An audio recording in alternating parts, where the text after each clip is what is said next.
Hello বন্ধুরা, চলে এসেছি আজকে একটা নতুন কুট কাজের ভিডিও নিয়ে। মানে একটা নতুন এক্সপেরিমেন্ট করেছি। এটা দিদার শাড়ি ছিল, তো দিদাকে একবার বলতেই দিদা রাজি হয়ে গেল যে হ্যাঁ, আমার উপর ভরসা করে ছেড়ে দিয়েছে, ঠিক আছে তুই যা ড্রয়িং করতে চাস কর।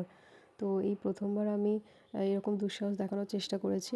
এর আগে ঠাকুরের জন্য ছোট ছোট শাড়ি বানিয়েছিলাম, কিন্তু এই রকমভাবে কখনো কোনো কাজ করিনি।